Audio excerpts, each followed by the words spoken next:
কেমন আছেন আমার আদরের ভাই এবং বোনেরা? আশা করি প্রত্যেক ভালো আছেন, ভালো থাকেন, সুস্থ থাকেন কামনা করি প্রত্যেকের জন্য। দেখতে পাচ্ছেন আগরের চারা, সেই চারাটা আমি আমার পতিত জায়গায় লাগাবো সেই হিসেবে একটা ভিডিও করতেছি। কেমন লাগে ভিডিওটা অবশ্যই কমেন্ট করে জানাবেন। আমি উক্ত চারাগুলা নিয়ে একটু দূরে চলে যাব আমার পতিত জায়গায়। সেই জায়গায় একটা মোটামুটি একটা ভালো জায়গা আছে, সেখানে গাছগুলা লাগাবো সেই হিসাবে ভিডিওটা করলাম। দেখতে পাচ্ছেন আমি চারাগুলা একটা বোলের মধ্যে নিয়ে নিচ্ছি। উক্ত চারাগুলা আমি কিছুক্ষণের মধ্যে নিয়ে যাব নিচে। নিচে একটা জায়গা আছে আমার, সেই জায়গাতে গাছগুলা লাগাবো। দেখতে পাচ্ছেন আমি মাথাতে উঠিয়ে নিচ্ছি।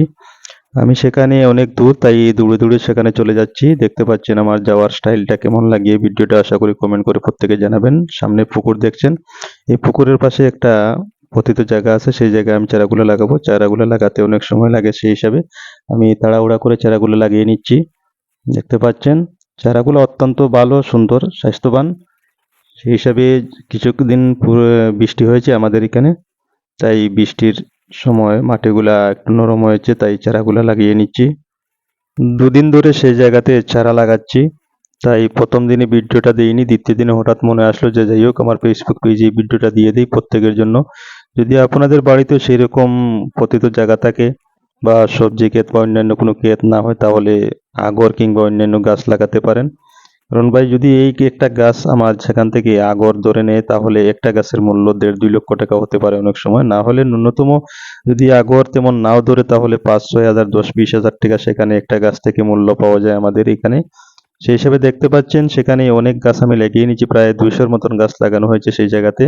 যে খুঁটি দেখছেন সেই খুঁটি মেরে মেরে রাখেছি গাছের চিহ্ন বোঝার জন্য। যদি সেখানে একটা গাছ মরেও যায়, তাহলে সেখানে আবার একটা চারা লাগাতে পারবো। আশা করি কোনো গাছটাও মরবে না, সেখানে প্যাকেটিং করা গাছ আমি নিজে উক্ত চারাগুলা করেছি প্যাকেটিং এর মাধ্যমে বিসি দিয়ে। সেই হিসাবে প্যাকেটিংটা সরিয়ে নিয়ে উক্ত স্থানে আমি গাছটা লাগাচ্ছি, কারণ প্যাকেটিং সহ যদি আমি সেখানে লাগিয়ে নিই, তাহলে চারাগুলা নিচে দিয়ে জড় করতে পারবে না। দেখতে পাচ্ছেন সেখানে লাগানোর দৃশ্যটা আমি দেখাচ্ছি। সে চারাগুলা যে লাগিয়েছিলাম প্রায় 2 হাত 2.5 হাত এরকম গ্যাপ্তি দিয়ে আমি চারাগুলো লাগিয়েছি। সেই জায়গাটা আমার বাড়ির পার্শ্ববর্তী স্থান, সেখানে আমরা পূর্বে বাস্তু-ক্ষেত করতাম। এখন সেখানে কোনো ধরনের কৃষি ক্ষেত না হওয়ার কারণে আমরা সেখানে চারাগুলা রোপণ করতে যাচ্ছি। ভিডিওটা কেমন লাগে আশা করি প্রত্যেকে কমেন্ট করে জানাবেন। লাইক শেয়ার অবশ্যই করবেন। আমার ফেসবুক পেজটা নতুন, প্রত্যেকে ফলো করে পাশে থাকবেন। আমি নিত্য নতুন ব্লগ ভিডিও আপলোড করে থাকি ভাই, যার কারণে প্রতিনিয়ত আমি বলে থাকি যে আমার ফেসবুক পেজটা প্রত্যেকে ফলো করে পাশে থাকবেন। আজকের জন্য এখানেই সমাপ্তি করতে যাচ্ছি, আবার দেখা হবে ফেসবুক পেজে। প্রত্যেক ভালো থাকেন, সুস্থ থাকেন, প্রত্যেকের জন্য শুভকামনা রইল। গাছ লাগান, পরিবেশ বাঁচান।